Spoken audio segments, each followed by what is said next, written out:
Bonjour à tous, avec l'aide de Dieu, nous allons apprendre le deuxième chapitre de Geret HaTshuva dans le Tanya.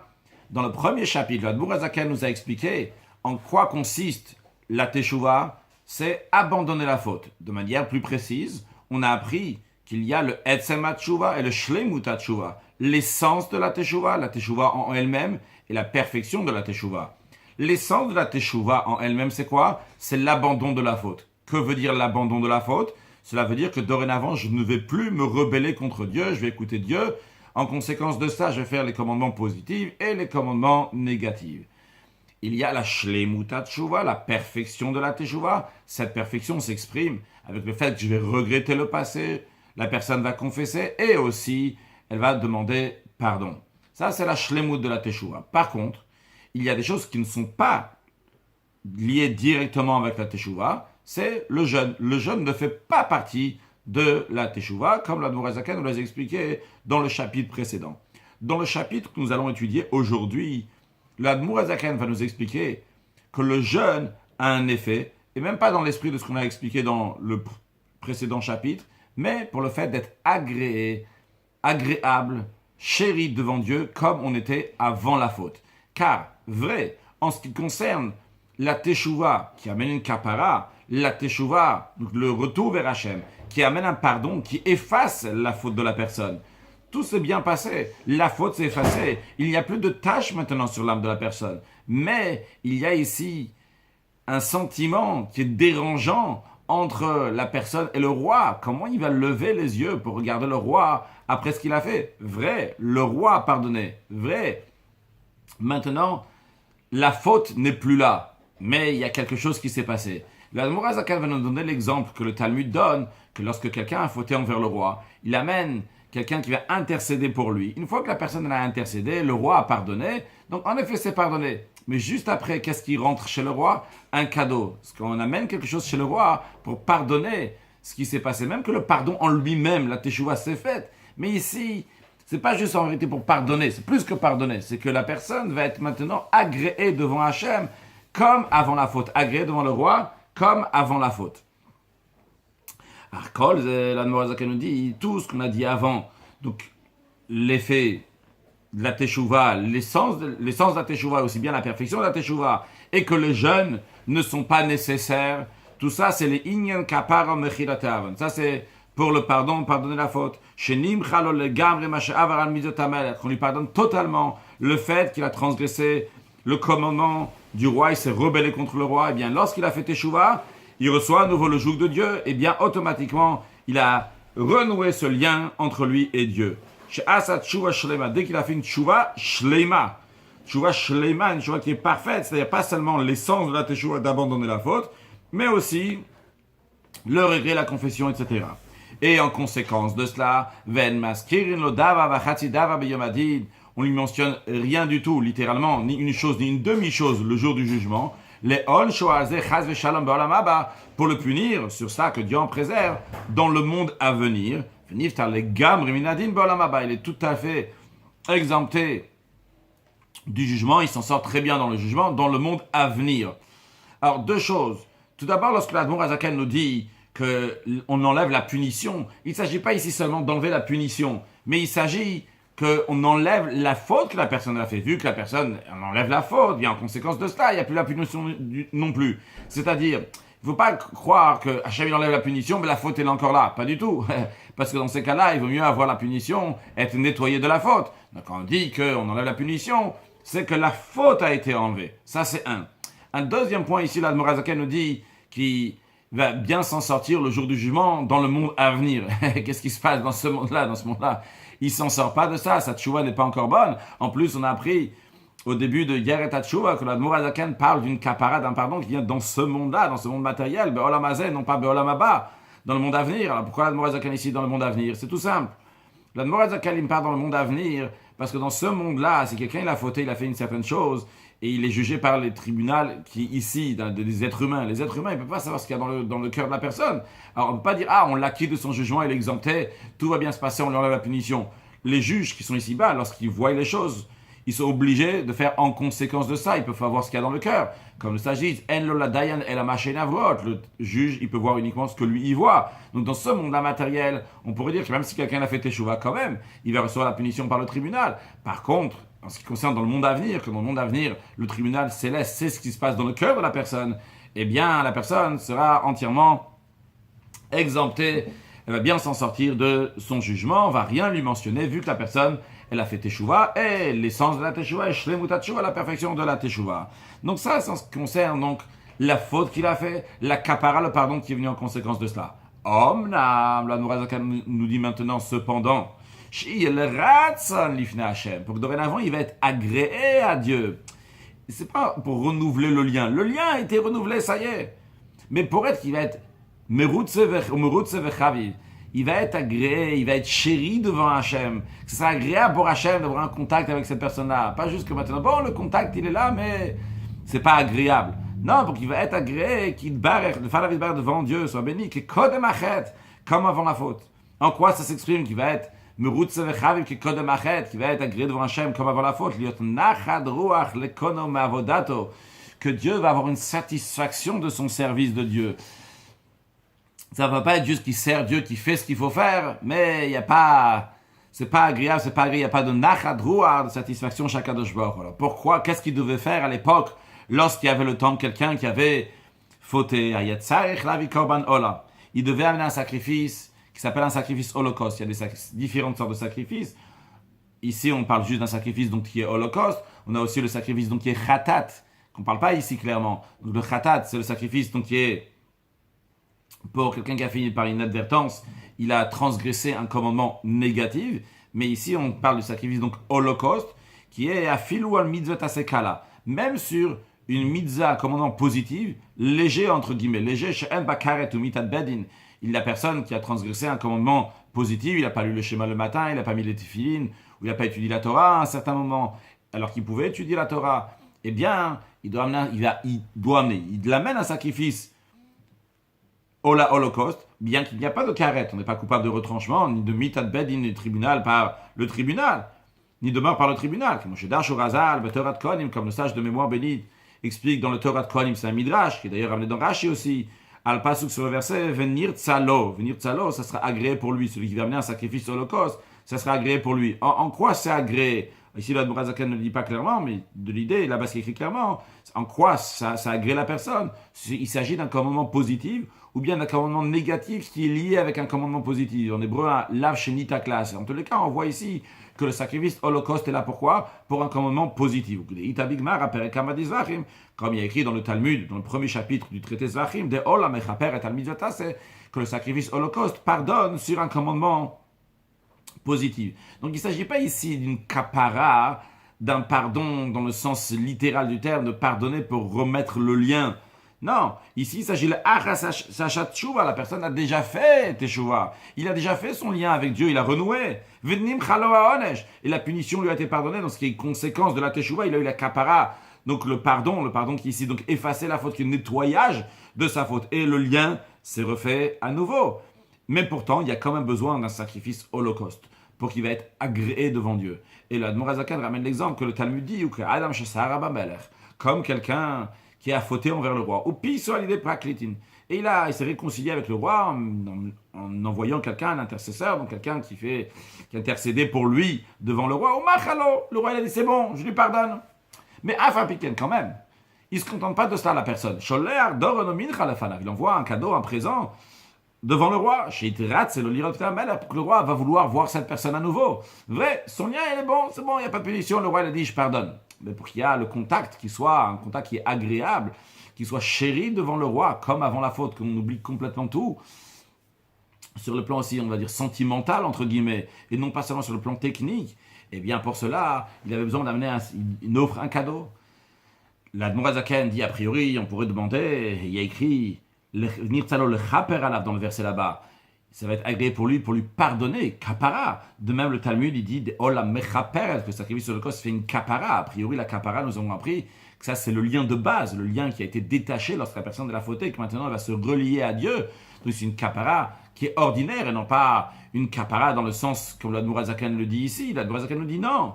Velashon mechaper, l'expression quand on dit que le hola, le sacrifice de l'Holocauste, mechaper, est du langage de kapara qui amène un pardon. Vechen, de même en ce qui concerne Mashekatouv Batora, venir tzalo le chaper alav, le verset de la Torah qui dit, ça va être qui parle d'un sacrifice de l'Holocauste, et qui dit que ça va être agréé pour lui, le chaper alav, pour lui pardonner.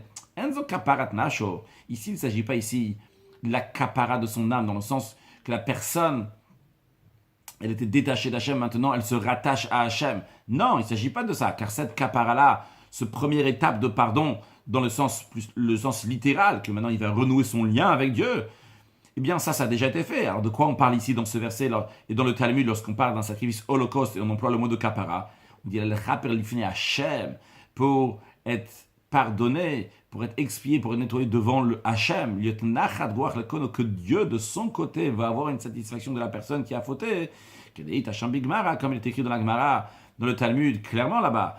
Le Talmud dit que ce sacrifice holocauste vient après le sacrifice de khatat, d'expiatoire. D'ailleurs, c'est toute la discussion là-bas dans le Talmud. Pourquoi le sacrifice holocauste vient après le sacrifice expiatoire? Le Talmud donne l'exemple que l'Admoraz Khan a ramené ici, que d'abord on envoie quelqu'un pour intercéder pour la personne qui a fauté. Donc ça, c'est le sacrifice de khatat qui est expiatoire et qui enlève la faute. Donc dorénavant, cette personne-là, elle a été pardonnée devant le roi. Cette personne ne va pas être punie devant le roi, mais pour qu'il va pouvoir lever les yeux devant le roi, avoir un bon contact avec le roi. Pour cela, il y a besoin encore d'une deuxième étape. C'est le cadeau qui vient après, donc ça c'est le sacrifice holocauste. Ou comme il est écrit, tamim yeleratson, que le sacrifice va être tamim. Tamim, ça veut dire qu'il va être parfait, qu'il va être sans défaut. Alors ici, cette personne aussi qui se rapproche d'Akadosh Baruch Hu doit être sans défaut. Il peut ne pas avoir de mauvais contact avec Hachem, que tout va bien. Mais c'est comme un vêtement qui s'est déchiré. Lorsque le vêtement il s'est déchiré, ok, tu peux l'avoir recousu, avoir mis des morceaux de vêtements dessus, comme ça, le vêtement il est rattaché, le vêtement il couvre entièrement la personne, mais il n'est pas beau, il n'est pas agréable, pour qu'on ne va plus voir de déchirure du tout, strictement rien, et qu'on va revenir dans la phase initiale, comme c'était avant la faute. Pour cela, il y a besoin du sacrifice qui est holocauste. Donc on peut se contenter juste d'un sacrifice qui est expiatoire, donc qui représenterait la tchouva. La personne s'est rattachée avec Dieu, ça y est, c'est bon, il y a la kapara, la première étape qui est là, et que la personne, elle est en lien avec Hachem. Mais c'est comme un vêtement qui est encore déchiré, c'est pas tamim, c'est pas entier. Il y a ici, on voit que c'est des morceaux qui ont été mis ensemble. Il n'y a pas une perfection, quelque chose d'agréable dans ce vêtement. Lorsque la personne, elle se rattache avec Akadosh Baruch au plus haut niveau, c'est que pas seulement il se contente d'avoir amené ce sacrifice expiatoire, d'avoir fait la teshuva et que Dieu lui a pardonné, mais encore plus que ça, qu'il va être agréé devant Dieu, qu'il va pouvoir lever ses yeux, regarder Dieu, entre guillemets, Dieu, regarder le roi face à face, que maintenant on va être agréable, on va être agréé devant le roi, comme avant la faute. Pour cela, il y a besoin du sacrifice, donc qui est holocauste. Très bien, tout ça c'était lorsqu'il y avait le temple. Mais aujourd'hui, qu'est-ce qu'on fait aujourd'hui? On n'a pas le temple. Et si on n'a pas le temple aujourd'hui, on parle de sacrifice holocauste. Alors quoi faire? La Morale qui nous dit Arshav maintenant de nos jours. Donc après la destruction du temple, que nous n'avons pas de sacrifice pour être agréé devant Hachem. Comme c'était à l'époque du temple, Atanitum comme Korban, le jeûne, il est à la place du sacrifice. C'est la source, que le jeûne va remplacer le sacrifice, et en l'occurrence le sacrifice holocauste. Comme Shenem Abigmara, comme il est dit dans le Talmud. Là-bas, si je ne me trompe pas, c'est la prière de Rav Sheshet, qui dit chez Miud Chalbi Vedam Ishenitmed. Le jour où il jeûnait, il disait Hachem, s'il te plaît. À l'époque, il y avait le temple. Lorsqu'il y avait le temple, on offrait au temple de la graisse et du sang de l'animal. De nos jours, nous n'avons pas le temps pour offrir des sangs et de la graisse de l'animal. Alors je te demande, Hachem, chez Miud Chalbi Vedam Ishenitmed, que mon sang et mes graisses et mon sang qui sont diminués, comme si que je les avais offerts devant toi, donc un sacrifice, etc. Donc c'est-à-dire, on voit dans le Talmud qu'à la place d'un sacrifice, on amène notre graisse, notre sang à Hachem. Et en vérité, c'est encore plus, parce que quand tu amènes un sacrifice, bon, tu as amené l'animal, ok, il y a le sang de l'animal, il y a la graisse de l'animal qui a brûlé devant Hachem. Mais là, c'est ton sang à toi, c'est ta graisse à toi. Vrai que quand tu amènes l'animal, tu dois penser que comme si c'est passé sur toi. Mais c'est comme si ça s'est passé sur toi, mais concrètement, ta graisse, elle est restée, ton sang, il est resté. Et ici, c'est ton sang et ta graisse qui ont été donnés à Hachem. Alors, ce jeune-là, qui est un sacrifice, c'est un sacrifice pour Hachem, eh bien, il fait l'effet du sacrifice holocauste, que la personne va être à nouveau, Merutz Vechaviv, va être agréée, va être devant Hachem, agréable aux yeux d'Hachem. C'est la raison pour laquelle on trouve dans plusieurs maîtres de la Mishnah, plusieurs maîtres du Talmud, Shalda Barkal, sur quelque chose de calme, de léger. Il ne s'agit pas des transgressions graves. même des choses qui sont très légères. Ayumitanim taniot arbe meod. Il jeûnait des jeûnes arbe meod, énormément de jeûnes pour des choses qui sont très légères. Et l'Admor HaZaken ramène 3 exemples. Comme Rabbi Lazar ben Azaria. Rabbi Lazar ben Azaria, Shaya Matir, lui permettait, j'étais parayot sabirtsua sheben kanea bashabbat, qu'une vache sort avec une lanière qui est entre ses cornes le jour du Shabbat. D'après Rabbi Lazar ben Azaria, c'est pas considéré comme si que la vache elle portait quelque chose.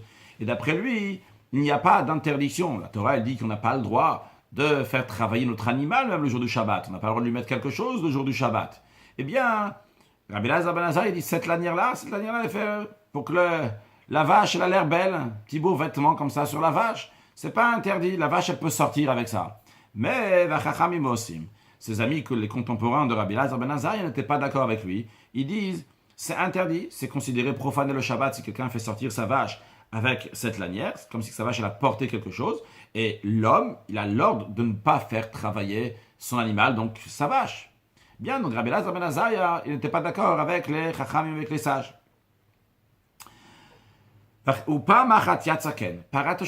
Une fois, la vache de son voisin est sortie comme ça avec une lanière entre ses cornes.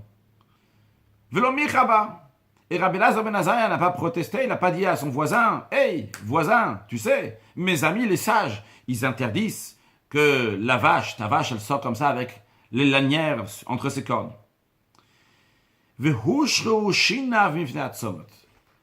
Ses dents ont noirci tellement qu'il a jeûné suite à cela. Et pourquoi il a jeûné? Le Admor HaZaken nous dit parce qu'il n'a pas accompli les paroles de ses amis. C'est-à-dire, j'explique ce que l'Admor HaZaken veut nous souligner en disant ses dents noircies parce qu'il n'a pas accompli les paroles de ses amis.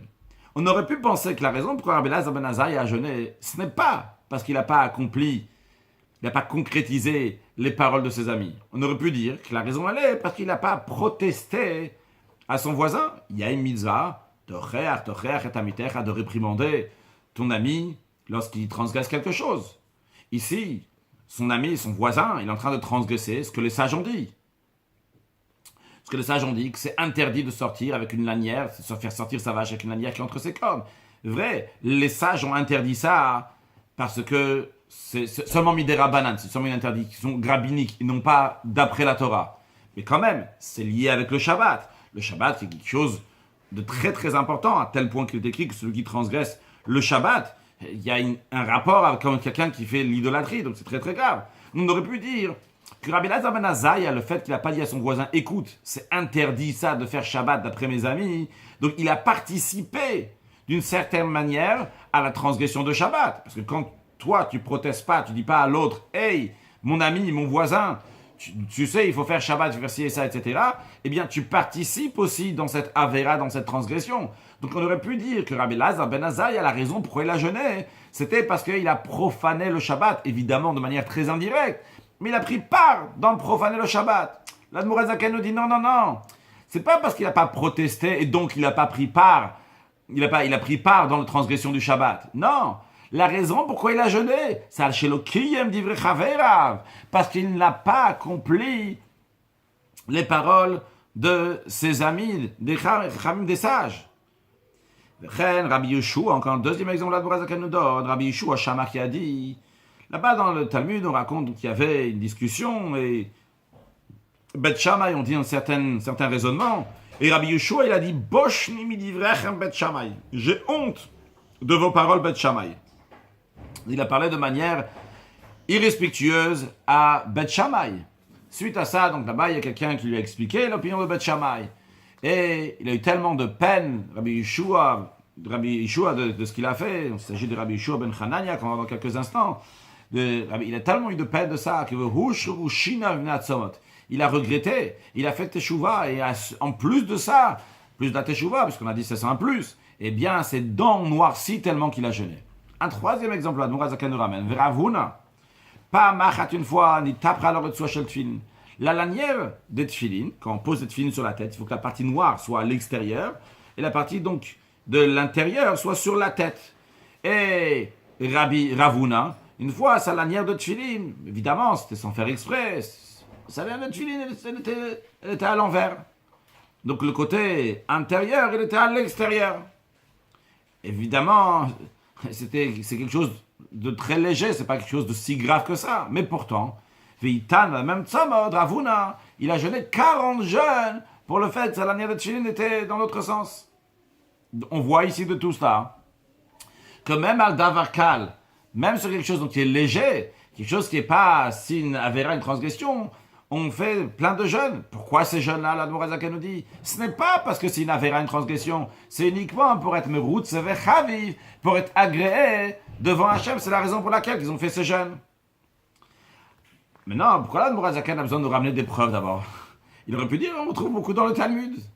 Et en plus de ça, pourquoi l'Admor HaZaken a besoin, si déjà il ramène une preuve, pourquoi il a besoin de ramener 3 preuves, et s'il ramène 3, pourquoi il ne ramène pas plus? L'explication est la suivante. Dans la Avera, dans les transgressions, il y a 3 étapes. Il y a des transgressions qui sont faites dans la pensée. Il y a des transgressions qui sont faites par la parole. Il y a des transgressions qui sont faites dans l'action. Et les 3 exemples que l'Admor HaZaken nous donne, c'est exactement ça. Ils sont liés avec la pensée, parole, action. Mais avant d'expliquer, il y a une particularité dans la pensée qu'il n'y a pas dans l'action. La pensée, c'est un vêtement qui est extrêmement fin, qui est très très fin. À tel point que d'ailleurs nos sages disent Hirur et Avera, Kashim et Avera. Le fait de penser à une transgression, c'est encore pire que la Avera, la transgression elle-même, dans un certain sens. Pourquoi? Parce que c'est un vêtement qui est fin. Imaginons que quelqu'un il a un très très beau vêtement. Un très très beau vêtement, il se salit avec la moindre petite chose, la moindre petite tache, tout de suite il se salit. Un vêtement qui est moins beau, c'est pas grave, s'il va se salir, on ne va même pas voir qu'il est sale.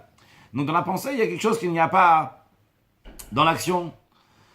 Si on va à l'autre extrême, l'action, c'est la chose la plus grave. Tu as bougé, tu as fait quelque chose, tu t'es rebellé contre le roi.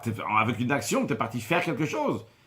Et d'ailleurs, de la même manière que c'est dans la Avera, dans le mitzvot aussi, car l'action, c'est essentiel. L'action, c'est très, très important. Ce que la personne, elle fait, ce que la personne, elle ne fait pas. Entre les deux, nous avons aussi le dibur, la parole. Vrai, c'est seulement une parole. Mais la parole exprime l'essence de la personne. La personne, elle s'exprime. Il y a toute son âme qui sort à travers la parole. Alors, il y a à chaque fois, dans chaque pensée, parole, action, chacun d'eux a une certaine gravité qu'il n'y a pas dans l'autre. Dans la pensée qu'il n'y a pas dans la parole qu'il n'y a pas dans l'action, etc. C'est la raison pour laquelle l'Admor HaZaken nous donne un exemple de chacun d'eux. De la pensée, parole, action. De plus, comme nous allons voir, l'Admor HaZaken aussi nous donne un exemple d'un Kohen, d'un Lévi et d'un Israël. Le Kohen qui représente la pensée, le plus fin, le plus haut. Le Lévi qui est un intermédiaire entre le Kohen et le Israël, donc qui est l'intermédiaire entre la pensée et l'action. Et après, l'exemple donc d'un Israël qui représente l'action, comme on peut revoir maintenant sur le texte. Rabbi Elazar ben Azariah, lui, c'était un Kohen. Et c'était un Kohen. Et l'exemple qu'il nous donne, c'est quoi? C'est que il n'a pas dit à son voisin, il n'a pas accompli donc les paroles de son voisin, de ses amis, parce qu'il n'a pas dit à son voisin ce qu'il devait dire. Donc ça, il n'a pas fauté, il n'a pas fait une parole ni une action. Donc ça, c'est une faute qui est uniquement dans la pensée. Après, nous avons Rabbi Yeshua. Rabbi Yeshua, c'est Rabbi Yeshua ben Hanania, qui était un Lévi, il fait partie des Shoah, des Mishorerim, donc ceux qui chantaient dans le temple. Le travail du Lévi, c'est la Ramakala, le Zohar, il dit, donc d'élever la voix. Donc ça, c'est le travail, donc c'est la parole, c'est Rabbi Yeshua ben Lévi, et Rabbi Yeshua ben Hanania, pardon. Et quel exemple on nous donne sur Rabbi Yeshua ben Hanania, qu'il a dit la parole, qu'il a dit quelque chose, donc contre, de manière irrespectueuse plutôt, à Beth Shammai. Et le troisième, c'est qui? C'est Ravuna. Ravuna, c'était un Israël, on le retrouve dans le Talmud, c'était un Israël. Et quelle transgression, entre guillemets, une petite transgression très légère, qu'est-ce qu'il a fait? C'est que ça, c'est une action. C'est que la lanière de tefillin n'a pas été mise comme il faut. Et ils ont jeûné tous énormément de jeûnes, dont on voit que ce soit une faute dans la pensée, dans la parole, l'action même qui est très légère, on fait énormément de jeûnes. Et la Admor HaZaken dit énormément de jeûnes, bien que dans la suite il va ramener 151 jeûnes. Ici, énormément de jeûnes. Celui qu'on voit le plus ici, c'était les 40 jeûnes de Ravuna. Les autres, il n'y a pas écrit combien ils ont jeûné, il y a juste écrit que leurs dents sont devenues noires. Ravuna a jeûné 40 jeûnes. En quoi 40 jeûnes représentent énormément de jeûnes? Eh bien, la raison, elle est parce que le chiffre 40, c'est la notion de faire une nouvelle existence. Quand un enfant va naître, depuis la conception, on dit au bout de 40 jours, ici, il y a une nouvelle existence qui s'est faite. Il est considéré que la femme elle est enceinte, etc. au bout de 40 jours. Ce chiffre 40, on le retrouve, qui fait une nouvelle existence, aussi bien dans la Torah, dans la Tfila et dans la Teshuvah. Lorsque Moshe Rabbeinu, après le don de la Torah, est monté sur le mont Sinaï pour étudier avec Hachem, il est resté là-bas 40 jours pour étudier la Torah. Après, lorsqu'il est revenu, il a vu que le peuple juif fait la faute du veau d'or. Il est remonté une deuxième fois pour prier à Dieu, pour pardonner le peuple juif. Il est remonté une deuxième fois 40 jours. Puis après, il est redescendu. Et il est monté une troisième fois encore 40 jours pour que Dieu va agréer, va donner la teshuva, va donner la kapara, le pardon au peuple juif, va donner les deuxièmes tables de la loi qui vont exprimer le fait qu'Hachem il a pardonné le peuple juif. Donc on voit dans les montées de Moshe Rabbeinu, les 3 fois qu'il est monté, que la première correspond à Torah, il a étudié la Torah avec Dieu. La deuxième fois, il est monté pour prier à Dieu. Pas à Hachem, Moshe Rabbeinu, il a prié à Dieu. Et 40 jours. Et la troisième fois, c'était jusqu'à que Dieu a dit, Salah, il a pardonné totalement. Le pardon qui a été donné, donc, finalement, donc, le jour de Kippour, qui finit donc ces 40 jours-là. Donc, Torah, Tfila et Teshuvah, on retrouve cette notion donc de 40 jours. Que par ces 40 jours-là, il y a une nouvelle médecine, une nouvelle chose qui s'est faite, que ce soit donc pour la Torah, il y a la prière qui a été agréée au bout de 40 jours, et aussi bien donc la Teshuvah du peuple juif. Dans cela, on voit qu'il y a une nouveauté, que ce soit dans la Torah, ou alors que quelqu'un il enseigne la Torah à un enfant, à quelqu'un d'autre, quelqu'un qui est ilouïla, donc comme si qu'il avait enfanté. Enfanté, c'est-à-dire qu'il n'existait pas avant, que maintenant il est venu au monde. De même, dans la prière, on doit être qu'avda kamamar, comme un serviteur qui est devant son maître, c'est-à-dire qu'il n'a rien du tout, il n'existe pas. Il y a une nouvelle médecine, une nouvelle existence qui est là, c'est un serviteur, c'est pas lui qui est là. De même en ce qui concerne donc la Teshuvah, que la personne elle a changé de statut. Il y a quelques instants, il était un rachat gamo, quelqu'un qui est un mécréant, un méchant. Et maintenant, par la Teshuvah, comme le Zohar dit en un instant, il devient un tzadik gamo, un pieux totalement. Donc il est changé d'une étape à une autre étape. Il y a une nouvelle médecine, une nouvelle chose qui s'est fait ici. Donc ces 40 jeunes-là représentent et expriment donc faire une nouvelle médecine, une nouvelle existence. Alors, bien sûr, c'est seulement faire une nouvelle existence, c'est pas que c'est fini là. Après, bien sûr, il y a la suite, que ce soit dans la Torah, que ce soit dans la Tfila, que ce soit dans la Tchouva, dans la Torah.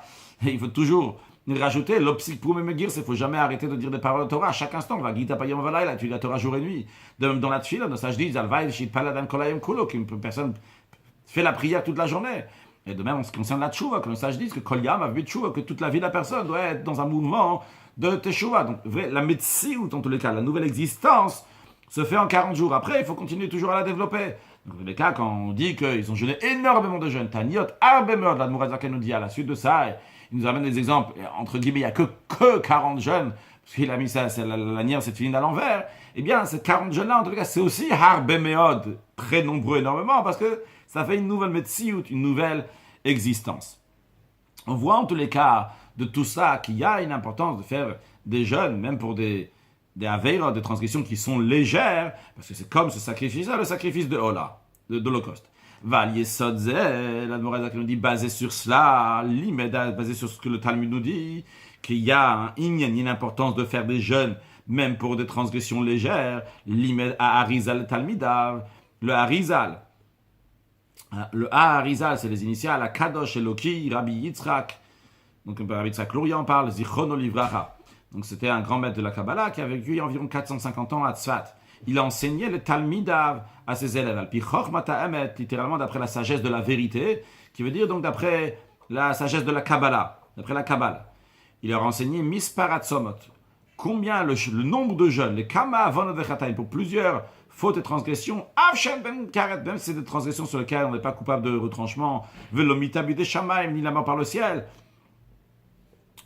Et l'Admoraza Zaken souligne que c'est le Harizal qui a enseigné, et à qui il a enseigné? À ses élèves. Et basé sur quoi il a enseigné ça? D'après la Kabbale, combien de fois il faut jeûner? Pourquoi l'Admoraza Zaken a besoin de souligner ça? Il aurait pu dire que dans tel livre, le Harizal est d'ici ça. Mais pourquoi il a besoin de souligner que c'est le Harizal il a enseigné, et à ses élèves il a enseigné? Et il a enseigné que c'est basé sur la Kabbalah. Tout simplement, la raison pourquoi il dit ça, parce que quelqu'un pourrait se demander, mais un instant, la Admoraza Zaken dit que ça se retrouve dans la Gemara. Si ça se trouve dans la Gemara, dans ce cas-là, après, on va retrouver dans le Shulchan Aruch, dans le code de la loi juive, que quand quelqu'un il fait telle et telle faute, même s'il n'est pas coupable de retranchement aussi, et ça, eh bien, il doit jeûner tant et tant de fois. Alors, la Admoraza Zaken nous dit, vrai, la source de cela, la base de tous ces jeûnes-là, se trouve dans le Talmud, en effet. Mais Après, c'est pas dit que tout le monde doit le faire. C'est la Rizal qui enseignait à qui? À ses élèves. C'est pas tout le monde qui l'enseignait ça. Et même ça, qu'il enseignait, il n'a pas dit que ça c'est dans l'après la halakha loi juive, mais c'est quoi? C'est la Kabbalah, d'après la Kabbale. Donc la Chokhmat Haemet. Donc dans son époque, il a dévoilé ça à ces personnes-là. Après, c'est arrivé de l'époque de l'Admor Zaken, justement. Nous, on est en train d'apprendre ça.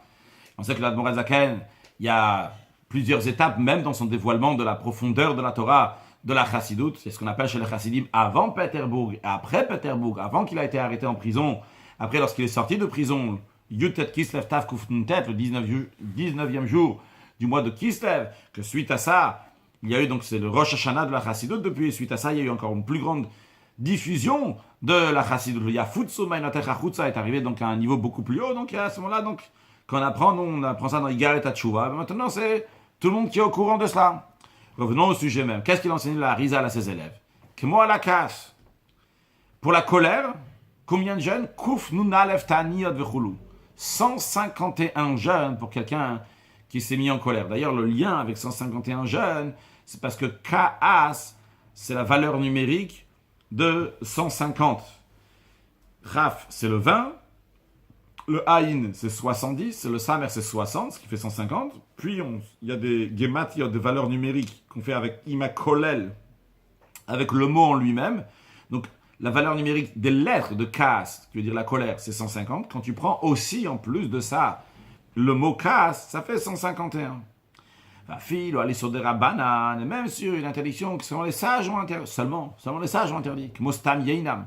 Comme par exemple, Stam, leur vin. Stam, leur vin, c'est quoi? Parce qu'il y a ce qu'on appelle ce que la Torah, elle interdit. C'est le vin qui a été versé pour l'idole, ce qu'on appelle Yein Nesser, donc du vin qui a été versé pour une idole, que la Torah, elle interdit.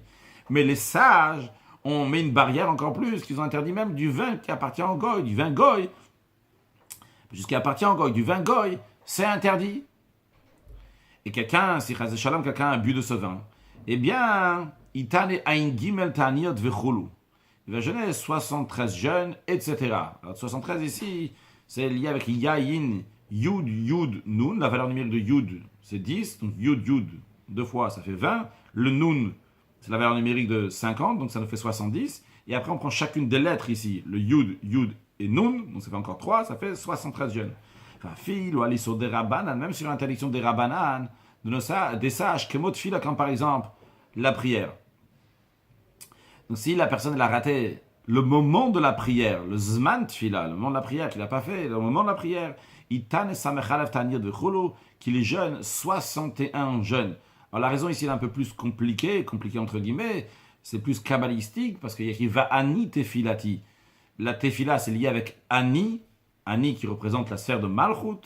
Donc dans le cas Ani c'est Aleph, Nun, Yud. Donc ça fait la valeur numérique de 61. C'est juste une parenthèse. On a quand même compris le principe ici. C'est quelqu'un donc, qui n'a pas prié à l'heure. Eh bien, c'est 61 jeunes. Alors, ici, la Boazaken l'exprime. J'ai traduit Tfila. Que mot Tfila, c'est la prière et l'interdiction des Rabbanan. Alors peut-être on pourrait dire que c'est la prière, c'est-à-dire que la personne a raté la prière. J'explique.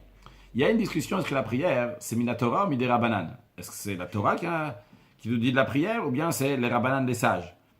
A priori, on aurait pu peut-être déduire d'ici que la Dmourazakan nous dit ils sont des Rabbanan qui modifient la direction des sages comme la prière. C'est-à-dire que la Dmourazakan pense que la prière, c'est Midera Banan, c'est rabbinique et non pas de la Torah. Mais on ne peut pas du tout déduire ça d'ici parce que la Dmourazakan parle non pas de la prière en elle-même, mais nous parle de moments de la prière, du temps de la prière, que c'est d'après toutes les opinions, le moment de la prière. J'ai parlé que des moments, c'est pas seulement le moment de la prière, c'est aussi le nusach, la version, ce qu'on dit, les mots qu'on dit, ça c'est midera banan, c'est des sages.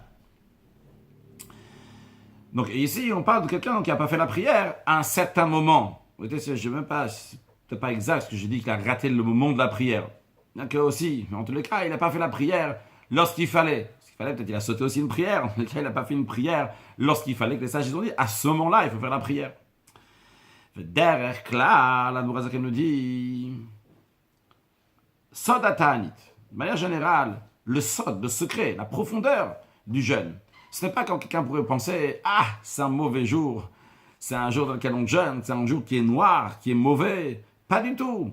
Le jour de jeûne, Isgoula Nifla, c'est une ségoula extraordinaire. L'Idgal Ludratzanayan Baoru, pour dévoiler la volonté de Dieu. Parce que l'Admor Azaken ici nous dit en vérité, c'est encore plus que ce qu'il y avait au début du chapitre. Au début du chapitre, l'Admor Azaken a dit le jeûne c'est quoi? Tu te remets bien avec le roi, maintenant tu peux le regarder dans les yeux. Mais ici, l'Admor Azaken nous dit encore plus que ça. Il nous dit, c'est Idgal Ludratzanayan Baoru, c'est un moment de dévoilement de Dieu. C'est peut-être même avant la faute, il n'y avait pas ce lien qui est tellement fort. Korban, c'est comme le sacrifice. Le sacrifice, il n'est pas là pour faire souffrir la personne. Et qu'est-ce qu'il y a écrit à propos du sacrifice? C'est une odeur agréable pour Hachem. De même, le jeûne aussi ici. Là, c'est un moment propice. C'est un moment de dévoilement de volonté d'Akadosh Baruch Hu. Ah, c'est vrai que c'est possible que la personne, elle a un peu mal au ventre, elle souffre un peu d'avoir jeûné. Mais c'est pas ça, c'est pas la souffrance qui est là. C'est le fait que tu as offert un sacrifice à Hachem. C'est ça qui est extraordinaire là. Comme chez Katov et Ishaya, où est-ce qu'on retrouve que c'est un moment propice pour Hachem? Il est écrit dans le prophète Ishaya. Halazeh, Tikat Sov Yom Ratzon la Hashem. C'est la suite de plusieurs versets dans lesquels le prophète Ishaya dit que ça va pas du tout la situation, même les jeûnes qui sont faits, ils sont pas bien. Il dit, ça, un jeûne comme ça, tu vas appeler un jour de jeûne et Yom Ratzon, un jour de volonté la Hashem. En vrai, là-bas, il est en train de réprimander. C'est pas comme ça qu'on fait. Mais Miklal, qu'est-ce qu'on en déduit de là? Que le jeûne qui est agréé, c'est quoi? C'est un jour de volonté. C'est la raison pour laquelle que le jour de jeûne, c'est le sodatanit, le secret de ça, c'est que c'est quelque chose qui est extraordinaire. L'Admor Azaken nous souligne que c'est Ishaya qui a dit ça, parce que Ishaya, c'est le prophète qui a vu la Merkava, le char céleste, et qui a écrit Va'eret Hashem Yoshem Akisera Menissa. Il a vu Hashem qui était à un niveau assis, très très haut, donc ce char céleste, que c'est Ishaya qui est à un niveau tellement haut, qui dévoile ce Ratzona Elyon, la volonté de Dieu. L'Admor Azaken a dit avant Ratzona Elyon Baruchu, que la volonté de Dieu Baruch, elle vient Nimshach, elle vient dans ce monde-là. C'est-à-dire que Ishaya nous donne la force pour la Yeshua, pour la délivrance, elle la volonté d'Akadosh Baruch Hu dans ce monde-là, et que c'est lui aussi le prophète donc de Ishaya, qui dit toujours des prophéties donc de délivrance, qui va nous amener la venue de Mashiach Now. Qu'on dit qu'il va nous amener la venue de Mashiach Now, c'est pas juste Ishaya va nous amener il nous annonce la venue de Mashiach Now, mais c'est celui qui va faire amener la venue de Mashiach Now. C'est nous, tous ensemble, en rajoutant des actes de bonté, de bienfaisance. Une excellente journée.